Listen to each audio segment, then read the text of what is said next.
우리 앞 시간에는 1절로 7절 말씀을 통하여 다윗 시대에 연분연 3년 기근이 있었다라는 것을 우리가 살펴봤는데요. 연분연 할 때 이 앞뒤에 연자는 한 해 두 해를 말하는 1년 단위의 해를 말하는 연도의 연입니다. 가운데 부자는 우리가 흔히 부활절 할 때 다시 사셨다 그 말이죠. 다시 부자입니다. 거듭부 다시부, 연달아 3년 그런 뜻입니다. 연분연 해를 이어 다시 그 다음에도 또 다시 이렇게 3년 동안 거듭해서 기근이 찾아왔다 그 말입니다.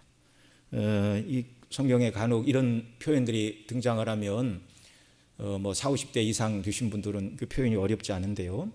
이 젊은 시대들은 이게 무슨 뜻인가 이해를 못하는 그런 시대가 되었습니다.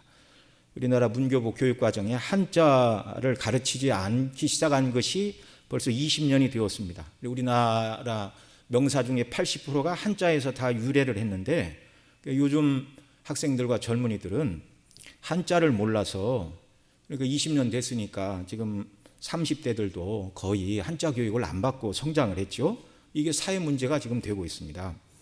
몇 년 전인가 6.25가 남침이냐 북침이냐 이렇게 물었더니 학생들 대다수가 북침이라고 대답을 해서 깜짝 놀랐는데 북한이 대한민국을 침략한 남침의 6.25 역사를 학교에서 안 가르쳤는가? 방공교육이 빠졌는가? 그게 아니었습니다. 학생들에게 한자 교육을 시키지 않으니까 북한이 침략했다는 의미에서 북침으로 대답을 했다는 거예요. 요즘 중고등학교 영어 시간에 영어 선생님들이 이제 번역을 해야 되잖아요. 한국말로. 번역을 해서 설명을 하면 한 시간에 뭐 대단히 많은 문장을 나가는 것도 아닌데 학생들한테 이게 한국말로 설명해주고 무슨 뜻이 모르겠으면 손 들으세요 그러면 6, 7번 손을 든답니다. 학생들이. 그게 영어를 한국말로 번역했는데 그 한국말 뜻이 뭔가를 모른다는 거예요. 예를 들면 이런 슈퍼마켓에 캐셔라는 말이 나오면 이제 한국말로 상점에 출납원 선생님이 이렇게 얘기를 해주면 학생들이 손을 들고 선생님 출납원이 무슨 뜻입니까? 이렇게 묻는다는 거예요. 그러니까 영어 시간에 한국어 단어 교육을 하고 있다고 한탄 아닌 한탄을 하고 있습니다. 아마 그 영어 선생님에게는 영어를 가르치고 한국어를 가르치니 2배의 수업료를 들여야 하는 게 아닌가 뭐 이런 얘기들을 하는 거죠.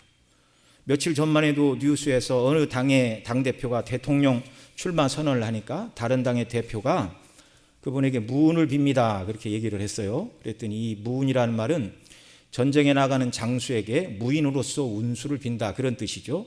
그런데 이 말을 한 방송사 기자가 뉴스에 출연을 해서 무운을 빈다 이 말을 운이 없기를 빈다고 잘못 설명을 하자 난리가 났습니다. 무운의 뜻도 모르는 사람이 기자를 하고 있냐고. 이게 지금 오늘날 우리가 살고 있는 이 현실입니다. 그래서 연분연 3년을 설명하다가 말이 길어졌는데 오늘날 젊은 세대들에게는 아주 쉬운 말로 자세하게 말해주지 않으면 그 뜻이 무엇인가 알아듣지 못하고 그냥 훅 지나가고 이 설교를 듣다가 알아듣지 못하는 한마디가 있으면 그것이 내내 설교 끝날 때까지 이게 무슨 얘기인가 어떤 분이 이렇게 뭐 설교를 하다가 예화를 하고 자기 어려서 어떤 일이 있었는데 결론을 안 내고 이제 성경 본문으로 들어갔더니 어떤 사람이 끝나고 와서 그러더래요. 목사님 그게 궁금해갖고 내가 설교가 안 들어왔습니다. 그 다음 어떻게 됐어요? 그렇게 묻더라는 거예요. 그래서 우리가 가능하면 모든 사람이 쉽게 잘 알아들을 수 있는 이런 말로 이제 소통해야 되는 이런 어려운 시대가 되었습니다. 자, 어쨌든 이 연분연 3년 계속해서 기근이 찾아오자 다윗은 하나님 앞에 엎드려 그 3년 연속된 기근의 이유가 무엇이고 어떻게 해야 되는지를 하나님 앞에 엎드려 간구를 했습니다. 어떻게 해야 되겠습니까? 자, 고난의 때에 기도하여 하나님 앞에 엎드려 물은 사람과 그렇지 않은 사람은 얼마나 큰 차이가 나는지 우리가 알아야 됩니다. 여러분 다윗이 연분연 3년 기근 후에 하나님 앞에 엎드려 기도할 때 그 기근의 이유가 무엇인가를 하나님이 가르쳐 주셨죠. 사울이 기브온 사람들을 죽이고 피 흘린 죄 때문에 그렇다. 만약에 다윗이 연분연 3년 기근을 맞이했음에도 불구하고 지난 시간에 그 말씀을 드렸죠. 이스라엘 땅에는 비가 안 오면 이상한 거라고 그랬죠. 왜냐하면 하나님께서 말씀하시기를 내가 씨를 뿌릴 때 이른 비, 그 다음에 곡식을 거두기 전에 늦은 비를 주어 너희가 들어가 사는 가나안 땅이 젖과 꿀이 흐르는 땅이 되게 하겠다.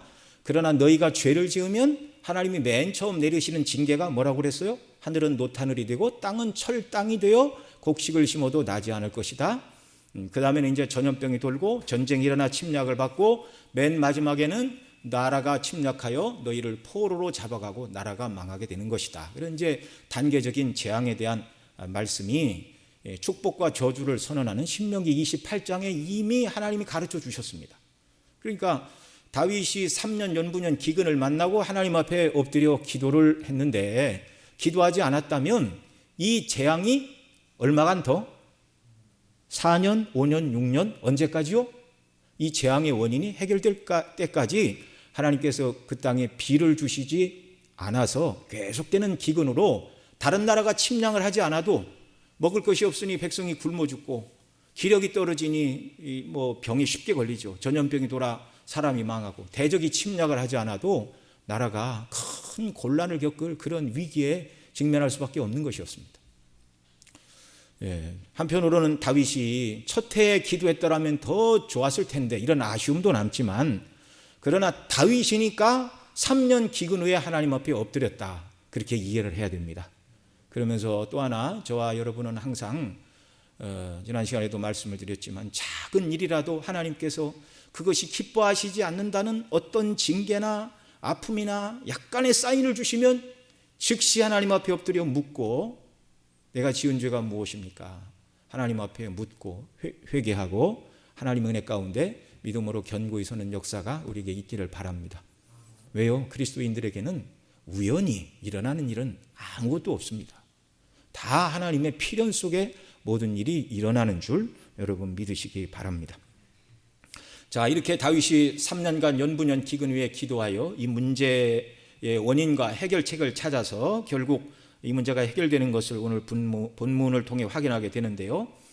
그런데 성경에 보면 이런 큰 문제가 발생함에도 불구하고 하나님 앞에 묻지 않아서 더 큰 낭패를 당한 그런 예도 기록하고 있습니다. 그것이 바로 사무엘상 4장에 기록된 엘리 제사장 때 일이었죠. 블레셋과의 전투가 일어나 4,000명이 죽고 패전을 했습니다. 그러면 어떻게 해야 되나요? 다 하나님 앞에 엎드려 기도해야 되는데 아무도 기도하지 않았습니다. 그리고 사람들끼리 머리를 맞대고 스스로 찾아낸 패전의 이유가 무엇이었죠? 우리가 전쟁할 때 여호와의 궤를 모시고 가지 않았다. 여호와의 궤를 모시고 나가서 싸우면 하나님이 싸워서 이겨주시리라. 자, 그렇게 해서 그 전쟁이 어떻게 됐습니까? 법궤는 빼앗기고 법궤를 모시던 홈리와 비느하스는 죽임을 당하고 전투가 일어나자 보병 가운데 3만 명이 엎드려졌고 법궤를 빼앗겼다는 소식을 듣고 엘리 제사장 나이가 98세였는데 의자에서 자빠져 문 곁에서 목이 부러져 죽었다. 이 소식을 비느하스의 아내가 아들을 낳다가 듣고 아이를 낳았습니다. 그리고 아이를 낳았다 해도 개념치 아니하고 아이의 이름을 이가봇으로 지었습니다. 하나님의 영광이 떠났다. 당시 상황이 그랬다는 말이죠. 전투에 패하고 아무도 그 이유를 하나님께 묻지 않으니 더 많은 사람이 죽고 법궤는 빼앗기고 하나님의 영광이 떠나고는 이가봇의 고통을 당해야 되었던 것입니다. 그러나 반대로 어려울 때 기도한 사람이 있습니다. 바로 여호수아죠. 아이성 전투에 패하자 여호와의 궤 앞에 엎드려 회개하고 기도할 때 하나님께서 패배 이유를 가르쳐 주셨죠. 너희가 여리고성을 점령하고 거기에 모든 것들은 다 하나님께 바친 것이다 되었는데 누가 하나님의 것을 도적했다. 제비 뽑아 아간이 나왔고 그 모든 것들을 불살르라. 하나님의 형벌로서 불살르라. 그렇게 해결 방법을 말씀해 주셨습니다. 여호수아 이스라엘이 하나님 말씀대로 순종할 때 아이성뿐만 아니라 가나안 땅을 정복하는 그런 은혜를 주셨습니다. 우리는 기쁠 때 찬송하고 감사로 하나님께 영광을 돌려야 되고 힘들고 어렵고 고통스러운 일이 생겼을 때 즉시로 주 앞에 나가 기도하는 역사가 있기를 바랍니다. 이런 분들이 하나님의 자녀이고 성도이고요. 특별히 가정의 문제뿐만 아니라 교회의 문제를 위해서 기도할 때 그 교회에 복을 주시고 나라의 고통스러운 문제를 위하여 하나님 앞에 나가 기도할 때 그 나라가 하나님 앞에서 복이 되는 줄 믿으시기 바랍니다. 정치하는 분들이 정치를 바르게 못한다고 비평하고 평가하는 일은 누구나 할 수 있지만 그리스도인들은 하나님 세우신 권세자들을 위해 기도해야 하는 줄로 믿습니다. 그것이 우리가 우리 사회를 보호하고 하나님의 은혜를 경험하는 것입니다. 나라가 어떻게 되든 나만 신앙생활 잘하면 된다. 그렇지 않습니다. 콩깍지가 상하면 그 안에 콩이 여물 수가 없듯이 나라가 고통을 당하면 성도가 신앙생활 하는데도 매우 어려움이 있다는 걸 우리가 알아야 되는 것이죠. 다윗이 연속해서 3년 기근을 인하여 여호와께 기도할 때 하나님께서 사울이 기브온 사람들을 멸하려고 죽인 까닭이다 이렇게 말씀해 주셨죠. 그래서 성경에 보면 고의로 사람을 죽였을 경우에는 속죄금으로 해결할 수 없다. 우리 이미 출애굽기 22장에서 다 살펴봤습니다. 21장 22장에서. 그리고 무고한 피를 흘린 땅은 더러워져서 그 땅이 결실을 내지 않게 되는데 무죄한 자의 피를 흘린 자의 그 피가 흘려져야 그 땅이 속하게 되리라. 이게 민수기 35장에서 가르치는 말씀입니다. 자, 다윗이 이 원인을 알게 되자 기브온 사람들에게 물었습니다. 내가 어떻게 속죄해야 너희가 여호와의 기업 곧 이스라엘을 위하여 복을 빌겠느냐? 그러자 이 기브온 사람들의 대답이 사울의 집과 우리 사이에 이런 은금에 있지 않다 이렇게 대답을 했죠. 이 말은 아무리 많은 속죄금을 준다 해도 우리가 받지 않을 것이며 그런 방식으로는 이 문제가 해결될 수 없다 그 말이죠. 그러자 다윗이 내가 너희 말대로 하리라 그러자 이 기브온 사람들이 사울의 후손 7명을 내어달라고 요청을 했습니다. 여러분, 사울이 기브온 사람을 7명만 죽였겠습니까? 그렇지 않죠. 엄청나게 많은 사람을 죽였습니다. 성경은 그 숫자를 다 말하고 있지는 않지만 이 정도로 하나님이 진노를 하시고 기브온 사람들의 원한을 하나님이 보시고 비를 주시지 않는 건 7명 정도가 죽은 게 아니에요. 사울은 처음에는 그렇지 않았지만 여호와의 신이 떠나자 악신이 그를 주장하면 정상적인 사람이 아니었습니다. 무죄한 사람의 피를 엄청 흘렸어요. 사무엘상 22장에 보면 제사장 아히멜렉이 피난길에 다윗에게 진설병과 다윗이 골리앗에게 빼앗았던 칼을 주었다는 이유로 도액 사람이 가서 에돔 사람 도액이 가서 일러 바쳤죠. 그러자 왕이 노베에 있는 제사장들을 다 불러가지고 에봇 입은 제사장 85인을 도액의 손을 통하여 무참히 죽였고 뿐만 아니라 그 아히멜렉이 거하던 제사장의 성읍 놉이라는 성읍에 남녀와 어린아이와 젖먹는 자들과 소와 나귀와 양까지 칼로 친 살육자였습니다. 하나님의 기름 부음 받은 종 85인과 그 성읍에 사는 아이들의 생명까지 아끼지 않고 죽인 피해 살육자. 그 모든 죄로 인해서 결국 길보아산 전투에서 사울과 그 아들들이 다 죽고 또 그의 또 다른 이스보셋이 왕이 올랐지만 그 아들도 비참하게 죽고 그럼에도 불구하고 이 기브온 사람들의 원한이 풀리지 않아서 지금 이제 몇 사람 남지 않은 사울의 모든 후손들이 멸문지화를 당할 그런 입장이라 이 말입니다. 자기 민족 백성에게도 이런 악을 행했다면 다른 민족인 기브온 사람들에게는 얼마나 무고한 피를 사울이 많이 흘렸겠는가. 이건 뭐 말할 필요도 없죠. 조상의 죄로 후손이 멸문지화를 당할 그런 입장입니다. 근데 이때 벗어난 사람이 요나단의 아들 무비보셋이라 말씀을 드렸는데요. 그 이유는 오늘 우리가 읽은 7절 다시 한번 읽습니다. 그러나 다윗과 사울의 아들 요나단 사이에 서로 여호와를 가리켜 맹세한 것이 있으므로 왕이 사울의 손자 요나단의 아들 무비보셋은 아끼고 이렇게 말하고 있습니다. 요나단과 다윗이 맺은 언약이 사무엘상 20장 14절로 17절에 기록되어 있는데요. 우리 함께 읽습니다. 그러나 다윗과 사울의 아들 너는 나의 사는 날 동안에 여호와의 인자를 내게 베풀어서 나로 죽지 않게 할 뿐 아니라 여호와께서 너 다윗의 대적들을 지면에서 다 끊어버리신 때에도 너는 내 인자를 내 집에서 영영히 끊어버리지 말라 하고 이에 요나단이 다윗의 집과 언약하기를 여호와께서는 다윗의 대적들을 치실지어다 하니라. 요나단이 다윗을 사랑함으로 그로 다시 맹세케 하였으니 이는 자기 생명을 사랑함과 같이 그를 사랑함이었더라. 네. 그리고 이제 42절에 또 그렇게 말합니다.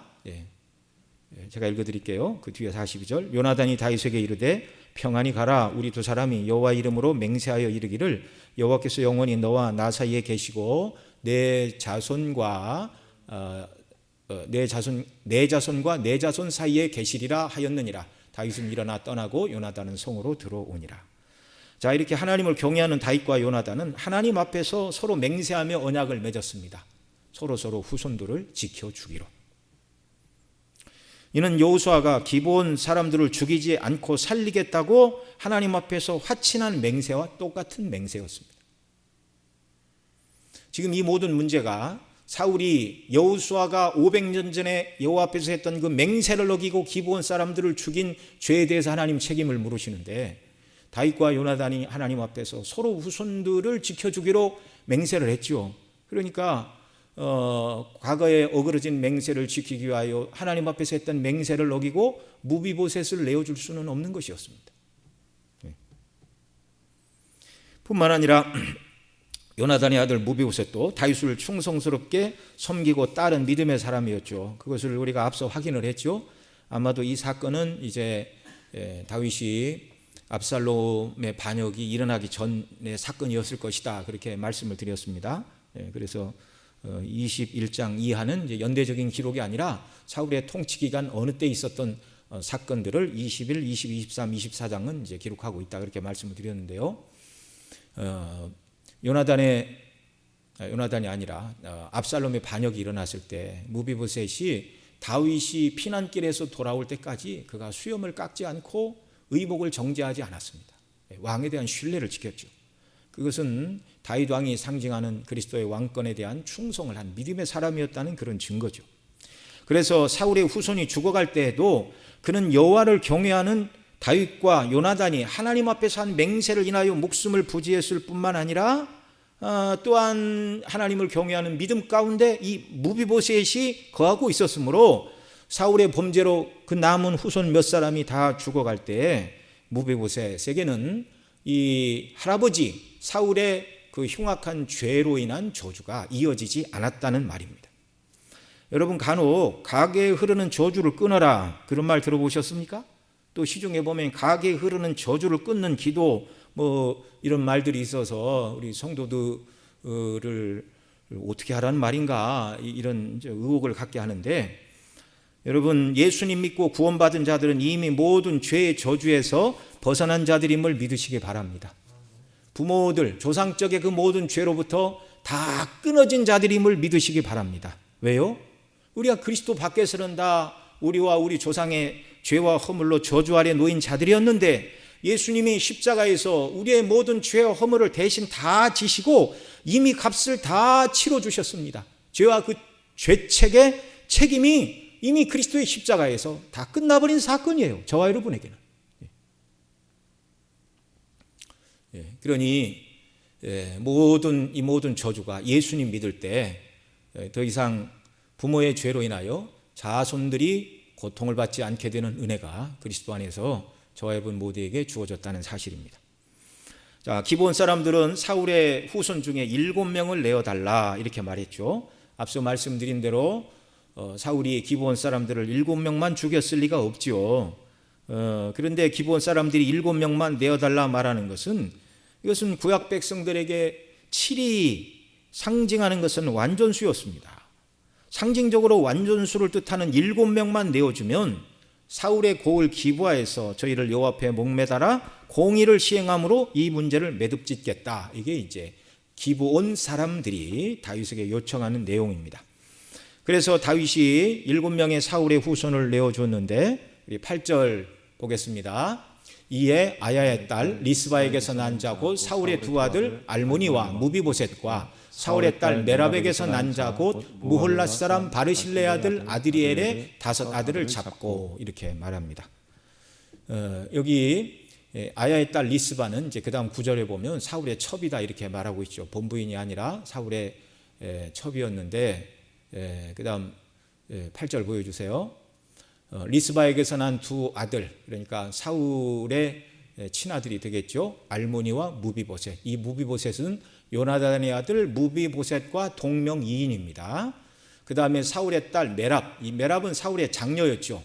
메랍에게서 난 자 무홀랏 사람 바르실레의 아들 아드리의 아들 5 아들. 그런데 그 아들들의 이름은 안 나오고, 메랍이 낳은 5 아들, 곧 그러니까 사울 왕으로 얘기하면 외손자 5명, 이렇게 7명을 내어 주었다, 이렇게 말을 하고 있습니다.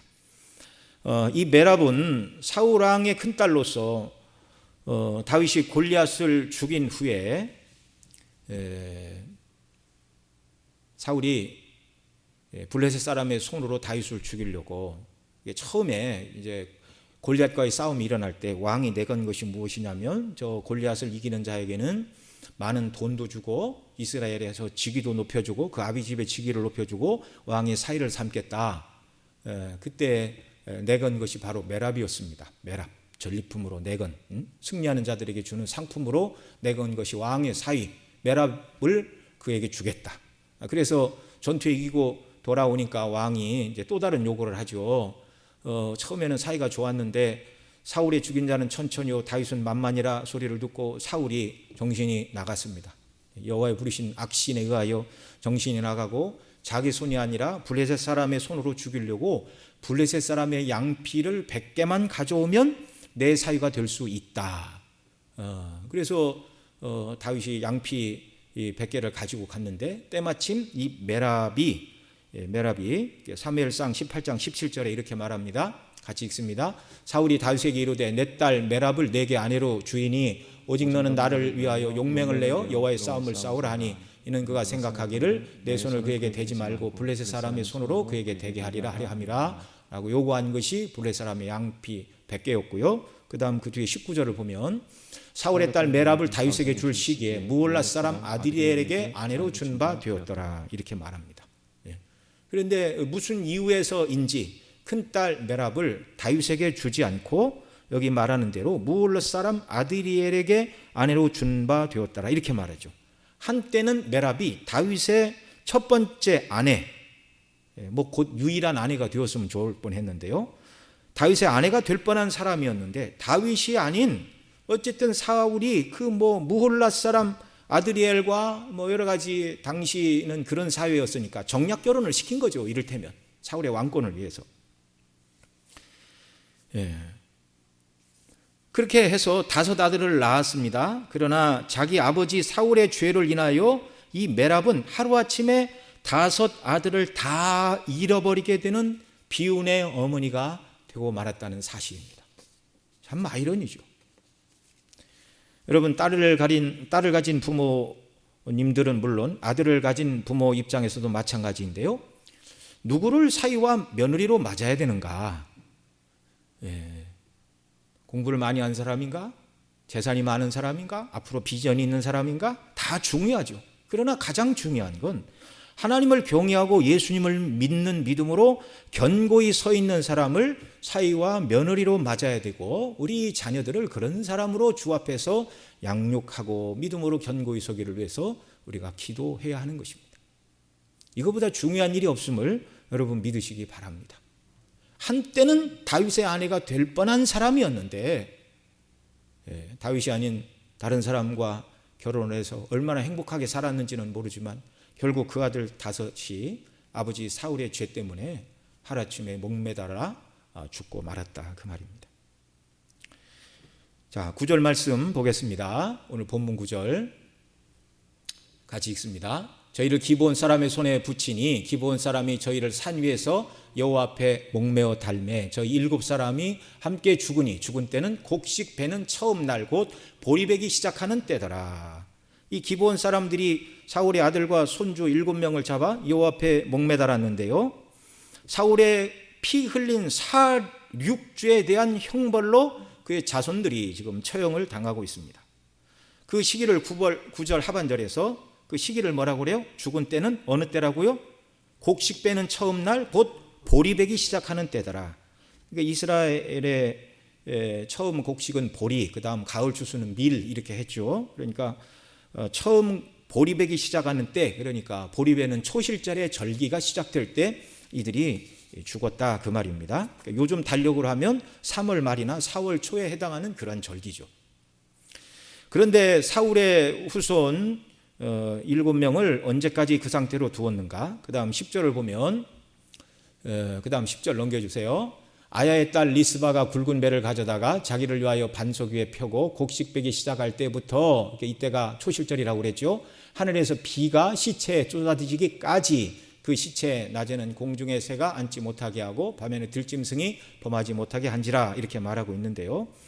자, 3월 말이나 4월 초실절에 곡식배기 시작하던 바로 그때로부터 이제 비가 내리기까지, 하늘에서 비가 내리기까지 이렇게 말하고 있습니다. 하늘에서 비가 이스라엘 땅에 보편적으로 내릴 때 이른 비와 늦은 비라고 그랬죠. 그러니까 곡식, 보리를 베고 나서 그 다음 하늘에서 비가 내리는 걸 대부분의 성전학자들은 이제 가을 추수를 앞두고 하나님 주시는 늦은 비다 이렇게 이해를 합니다. 이 늦은 비는 일반적으로 10월에 내리는 비입니다. 그러니까 보리 벨 때부터 만약에 이 비가 늦은 비였다면, 10월에 내리는 비였다면 적어도 죽여서 목매다른 사람들의 그 시체가 6개월 동안 방치되어 있었다라는 것을 알게 되죠. 또는 하나님께서 공의가 시행된 것을 인하여 만약에 한 달 이내에 비를 하나님이 일부러 비가 안 내리는 곳에 비를 주셨다면 이제 기간은 짧아질 수 있겠죠. 그러나 일반적으로 학자들은 하늘에서 비가 내리는 시체 내리기까지라고 말할 때 이 비는 아마 늦은 비가 아니겠는가 일반적으로 그렇게 추정을 하지만 확실한 것은 모릅니다. 이 공의가 시행된 다음에 뭐 일주일 후인지 한 달 후인지 두 달 후인지 정말 일반적으로 늦은 비가 내리는 6개월 후인 10월에 이 비를 하나님 주셨는지는 모르지만 어쨌든 상당 기간이라는 것만큼은 우리가 이 기간을 이해를 할 수가 있는 것이죠. 자, 여러분 왜 이렇게 목매어 다로 죽은 사람을 오랫동안 매달아 놓았죠? 일반적으로 이스라엘 사람들은 나무에 달아 사람을 죽였으면 그 시체를 어떻게 해야 됐습니까? 어떻게 해야 됐습니까? 해가 지기 전에 장례를 치르는 것이 율법이었어요. 신명기 21장 22, 23절에 이렇게 말합니다. 같이 읽습니다. 사람이 만일 죽을 죄를 범함으로 내가 그를 죽여 나무에 달거든 그 시체를 나무 위에 밤새도록 두지 말고 당일에 장사하여 내 하나님 여호와께서 내게 기업으로 주시는 땅을 더럽히지 말라. 나무에 달린 자는 하나님의 저주를 받았음이니라 이렇게 말씀합니다. 나무에 달린 자마다 저주를 받아 형벌로서 죽어서 저주를 받았다 그 말이죠. 그래서 사형 판결로 사람을 나무에 달아 죽였다면 해가 지기 전에 그 시체를 나무에서 내려 땅에 매장을 해라. 근데 이번에는 반대입니다. 왜요? 이미 사울이 피 흘린 죄로 인하여 무고한 피가 흘려져 그 땅이 더러워졌기 때문입니다. 민수기 35장 33절 같이 읽습니다. 너희 거하는 땅을 더럽히지 말라. 피는 땅을 더럽히나니 피 흘림을 받은 땅은 이를 흘리게 한 자의 피가 아니면 속할 수 없느니라. 그러니까 연분연 3년간 하나님이 비를 주시지 않는 이유는 그 땅이 사울이 기브온 사람들을 죽여 무고한 자의 피를 흘려서 그 땅이 더러워졌어요. 그래서 땅이 결실을 내지 않고 하나님이 3년간 비를 주시지 않았다 그 말입니다. 그런데 이 더러워진 땅은 어떻게 해야 속함을 얻는다고요? 피 흘림을 받은 땅은 이를 흘리게 한 자의 피가 아니면 속할 수 없느니라. 그래서 이미 더러워진 땅을 회복시키기 위하여 사울의 죄를 인하여 그의 후손을 매달고 하나님의 진노가 풀리기까지 이 시체들을 거두지 않고 그저 나무에 달아두었다 이렇게 말씀하고 있는 것이죠. 하나님께서 피 흘린 자의 피가 흘려졌음을 보시고 그 땅을 속하셨다는 증표를 주시기까지 그들의 시체는 달려 있어야 했습니다. 기브온 사람들의 원통함이 풀리고 그리고 하나님께서 사울의 죄에 대하여 진노를 다 내리셨고 이제 그 백성들에게 은혜를 베푸신다는 증표를 얻기까지 사울의 후손 7명의 시체는 매달려 있어야만 했다라는 말이죠.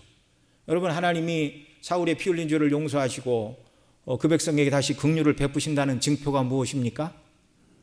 무엇일까요? 비를 주시는 거죠. 비가 안 와서 3년간 기근이 계속되었는데 하나님이 비를 주시면 이제 그 문제가 해결되었다라는 증표가 되는 것입니다. 그래서 보리를 거둔 후 그 다음 하나님께서 비를 주시기까지 말씀드린 대로 늦은 비 10월에 내린 비라면 뭐 6개월 가까이 또는 하나님이 한 달 만에 비를 주셨다면 뭐 한 달 동안 정말 그 사울의 후손 7명의 피로써 기브온 사람을 죽인 사울의 죄를 용서하시고 정말 긍휼을 베풀어 주심으로 비를 주셨는데요.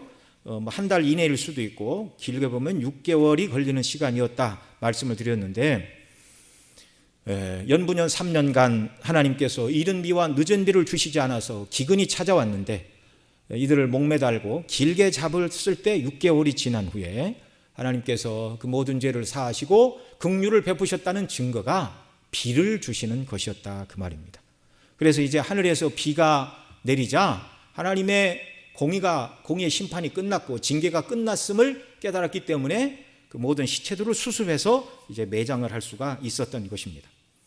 그런데 그 기간 동안에 밤낮으로 매달린 사람들의 시체를 지킨 한 여인이 등장을 하죠. 바로 사울의 첩이었던 아야의 딸 리스바. 우리 10절 말씀 다시 한번 읽습니다. 아야의 딸 리스바가 굵은 배를 가져다가 자기를 위하여 반석 위에 펴고 곡식 빼기 시작할 때부터 하늘에서 비가 시체에 쏟아지기까지 그 시체에 낮에는 공중에 새가 앉지 못하게 하고 밤에는 들짐승이 범하지 못하게 한지라, 이렇게 말씀하고 있습니다. 짧을 수도 있고 길면 6개월이라고 말씀을 드렸는데요. 이 기간 동안 이 아야의 딸 리스바는 자기의 두 아들 알모니와 무비보셋, 그 다음에 이름이 기록되지 않는 메랍이 낳은 5명의 아들들, 그러니까 자기가 낳은 자식이 아니니까 친손주는 아니지만 어쨌든 사울의 첩이지만 사울의 남편 아닙니까? 그러니까 굳이 족보로 따지자면 손주가 되는 것이죠. 메랍의 5 아들은. 그러니까 자기 2 아들과 손주들의 시체를 낮에는 공중의 새가 훼손치 못하게 하고 밤에는 들짐승이 범하지 못하게 굵은 배를 반석 위에 펴고, 이 즐거움의 자리가 아니라 회개와 슬픔의 자리이니 굵은 배를 반석 위에 펴고 그 자리를 지켰다, 이렇게 말하고 있습니다.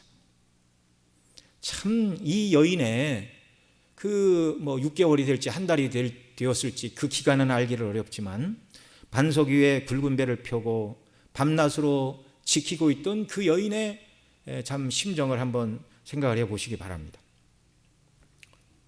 자기 아들 2, 사울의 외손자 5명, 장례가 치러지기까지 낮에는 새의 먹이가 되지 않고 밤에는 들짐승의 먹이가 되지 않도록 하려고 죽은 아들들과 손주들의 시체를 지키고 있는데요. 여러분, 죽은 시체를 지킨다고 죽은 자들이 살아 돌아오는 것도 아니고 공중의 새나 들짐승이 그 시체를 훼손한다고 해서 죽은 자들이 통증을 느끼는 것도 아닙니다. 근데 이 여인이 짧을 수도 있고 길면 6개월이라고 말씀을 드렸는데요. 이 기간 동안 죽은 자들의 시체를 왜 지키고 있는 것인가? 앞서 신명기 21장 말씀 읽은 대로 나무에 달린 시체를 밤새도록 두지 말고 당일에 장사를 지내라 하셨는데, 새와 들짐승이 시체를 훼손하는 것을 더 큰 저주로 이스라엘 사람들은 생각을 했습니다. 이 리스바가 밤낮으로 죽은 아들들과 손자들의 시체를 지킨 것은 이들의 죽음이 단순한 저주로 끝나는 것이 아니라 이스라엘을 기근으로부터 살리는 희생제물이 되기를 소망하는 믿음을 따라서 지키고 있었던 것이죠. 죽은 자들의 죽음이 헛된 죽음이 아니라 다시는 이 죄로 고통을 당하지 않고 희생당한 자기 아들들과 손주들의 시체가 훼손되어 불명예를 당하지 않고 온전한 장례를 치르고 또 이스라엘 땅에 하나님께서 다시금 긍휼을 베풀어 주시고 속히 비를 주시기를 기도하며 그 자리를 지켰을 것임에 틀림이 없습니다. 이것은 이 여인의 행동을 보고 보인 다윗의 반응을 통해서도 알 수가 있죠. 하나님이 비를 주시자 사울의 죄로 인하여 연분연 3년 기근의 재앙이 끝났음을 알게 되었을 때 다윗은 벳산 거리에 매달렸던 사울 왕과 그 아들 요나단의 뼈, 그 마을 사람들이, 블레셋 사람들이 벳산 성벽에 걸어놓은 시체들을 다 수습을 했다, 그렇게 앞부분에 이야기를 하고 있는데요. 그 사울의 뼈와 요나단의 뼈를 가져오게 하여 이날 죽은 7명의 뼈와 함께 그 다음 11절, 그 다음 12절 넘겨주세요. 12절 같이 읽습니다. 다윗이 가서 사울의 뼈와 그 아들 요나단의 뼈를 길르앗 야베스 사람에게서 취하니 이는 전에 블레셋 사람이 사울을 길보아에서 죽여 벳산거리에 메어단 것을 저희가 가만히 가져온 것이라. 13절 다윗이 그곳에서 사울의 뼈와 그 아들 요나단의 뼈를 가지고 올라오매 사람들이 그 달려 죽은 자의 뼈를 거두어다가. 14절 사울과 그 아들 요나단의 뼈와 함께 베냐민 땅 셀라에서 그 아비 기스의 묘에 장사하되 모두 왕의 명대로 쫓아 행하니라. 이렇게 말씀하고 있습니다. 자, 그 후에야 하나님이 그 땅을 위하여 어떻게 했다고요? 기도를 들으시니라. 그 후에야 하나님이 그 땅을 위하여 기도를 들으시니라. 이렇게 말씀하고 이 단락이 끝을 맺고 있습니다. 그 후에야 그 땅을 위하여 기도를 들으시니라. 이건 우리말 번역이고요. 히브리어의 본래적인 뜻은 이겁니다. 그 후에야 하나님이 그 땅을 위하여 마음이 풀리셨다. 그 후에야 하나님이 그 땅을 위하여 마음이 풀리셨다. 그래서 비를 주셨다. 그 말씀이죠. 오늘 말씀은 사울이 여호수아가 하나님 앞에서 기브온 사람들을 살리리라고 맹세하고 화친의 언약을 맺었음에도 불구하고 하나님의 말씀을 알지 못하고 잘못된 열심을 냈어요. 이스라엘 백성들을 위해서 이 기브온 사람들이 없으면 이 기브온 땅에 거하고 있는 유다와 베냐민 사람들이 더 많은 재산을 소유하고 더 많은 풍요를 누릴 텐데 이들 때문에 이 지역을 기업으로 받은 사람들이 기업을 다 차지하지 못하는구나. 자기 백성을 위한 열심인데 지식이 없는 잘못된 열심이었습니다.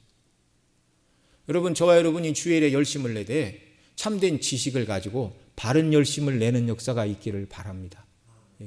잘못된 열심은 아무리 내도 아무런 소용이 없어요. 참 그런 면에서 볼 때 이단들이 얼마나 열심을 내는가 너무너무 불쌍합니다.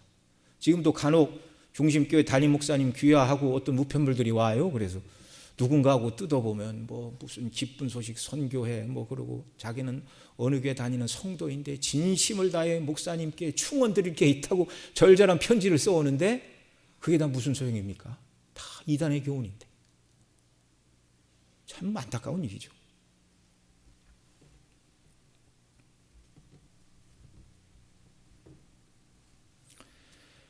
자, 이 사울의 잘못된 열심, 그 언약을 어기고 그들을 죽인 죄를 기억하고 하나님이 계셨으며 또한 기브아 사람들이 그 일로 사울에게 원한을 품고 있을 때 연분연 3년 기근을 주신 일과 그리고 그 결말을 오늘 우리가 살펴보았습니다. 기브온 사람들의 마음속에는 그들을 학살하고 멸하려 한 사울의 피 흘린 죄에 대한 원한이 가득하였고 그로 인해 하나님께서도 불편해하셨고 3년 기근을 주신 것이죠. 기브온 사람들의 원한이 풀릴 때 하나님께서 비를 주심으로 회복시켜 주신 은혜의 사건입니다. 그 후에야 그 땅을 위하여 기도를 들으시니라. 그 후에야 하나님이 그 땅을 향하여 마음이 풀리시니라. 여러분, 우리가 주일 낮에도 출애굽기 통해서 계속 살펴봤죠. 고아와 과부에게 억울한 일을 행하면 그들이 그 억울한 일을 향하여 하나님께 부르짖으면 뭐라고 그러셨어요? 너희 아내는 과부가 되고 너희 아들은 고아가 될 것이라. 곧 고아와 과부, 이방 나그네와 가난한 자를 압대하고 정말 그들에게 불의를 행하는 너를 하나님이 죽이신다는 경고의 말씀입니다. 우리는 공의를 따라서 사랑을 행함으로 사람들에게 원한을 갖지 않게 해야 되고 또 하나님께서 우리의 삶의 모습을 보시고 괘씸하게 생각하지 않으시는 그런 삶을 살아야 한다는 말입니다. 믿는 형제 사이에서도 원한이 있으면 기도가 응답되지 않는다는 것을 우리는 알아야 됩니다. 마태복음 5장 23절 24절에서 주님은 이렇게 말씀하셨어요. 같이 읽습니다. 그러므로 예물을 제단에 드리다가 거기서 내 형제에게 원망 들을 만한 일이 있는 줄 생각나거든 예물을 제단 앞에 두고 먼저 가서 형제와 화목하고 그 후에 와서 예물을 드리라. 이게 무슨 말씀이에요? 형제에게 원망 드릴 만한 그런 일이 있는데 하나님 앞에 예물을 드린다고 해서 하나님은 그 예물을 받지 않으신다는 거예요. 먼저 형제와 화목한 다음에 예물을 드릴 때 하나님이 받으신다는 것입니다. 나의 허물로 누가 원한을 품고 마음의 고통을 가지고 있다면 내 기도가 하나님께 응답되지 않는다는 말입니다. 그래서 주님은 형제의 원망을 풀어주고 그 다음 기도하라, 그 다음 예물도 드리고 예배도 드려라 이렇게 말씀하는 것이죠. 여러분, 이 원리는 가까운 부부 사이에서도 마찬가지입니다. 베드로전서 3장 7절 같이 읽습니다. 남편 된 자들아 이와 같이 지식을 따라 너희 아내와 동거하고 저는 더 연약한 그릇이요 또 생명의 은혜를 유업으로 함께 받을 자로 알아 귀히 여기라. 이는 너희 기도가 막히지 아니하게 하려 함이니라. 아멘. 남편과 아내가 사이가 좋지 않으면 하나님 앞에서 기도가 막힌다고 하시는데요, 이렇게 부부가 마음이 상한 상태라면 기도할 수 없는 상태일 뿐만 아니라 그런 상태로 드리는 기도는 하나님이 듣지 않으십니다. 하나님은 화평의 하나님이십니다. 그러니까 우리가 요즘은 성찬을 이렇게 나누지 못하는데요, 성찬은 무엇입니까? 예수님의 몸이 찢기심으로 말미암아 하나님과 우리 사이를 회복시키신 거예요. 그러니까 성찬에 참여하는 사람은 내가 다른 사람의 마음을 아프게 하거나 사이가 나쁜 사람은 없는가 회개하고 화해할 것은 화해하고 그리고 나서 성찬에 참여를 해야 하는 것입니다. 그렇게 해야 성찬을 통하여 주시는 온전한 은혜를 우리가 누리게 되는 것이죠.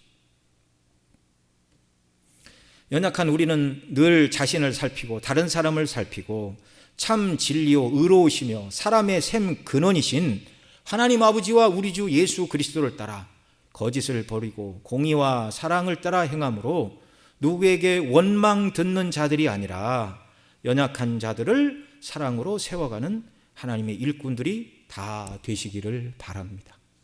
기본 사람들의 원한이 풀린 다음에라야 하나님이 그 땅을 위하여 기도를 들으시고 비도 주시고 은혜도 주신다는 이 사실, 신약에서도 역시 이 같은 원리를 우리에게 말씀하고 있는데,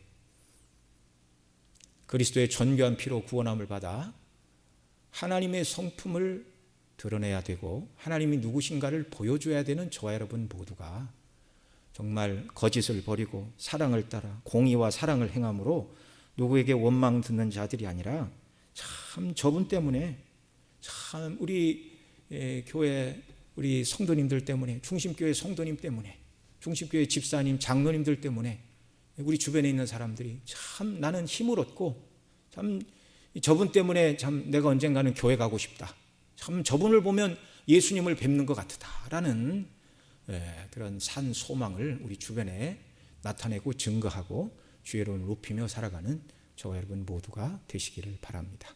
기도하겠습니다. 사랑하시는 아버지 하나님, 오늘 오후도 또 함께 모여 주의 말씀 상고하도록 은혜 주심을 감사합니다. 기본 사람들의 그 모든 원한이 해소될 때라야 하나님이 그 백성의 기도를 들으시고 다윗의 기도를 들으시고 그 땅에 비를 주시고 기근의 문제가 해결되는 긍휼을 베풀어 주셨는데, 그리스도의 이름으로 살아가는 저희들이 누구에게 원망 들을 만한 일을 행하는 자들이 아니라 거짓을 버리고 사랑과 공의를 따라 살아감으로 연약한 자들을 사랑으로 세우고 하나님 나라를 건설하는 일꾼들로 견고히 서도록 은혜를 베풀어 주시옵소서. 우리 구주 예수님의 이름으로 기도드리옵나이다. 아멘.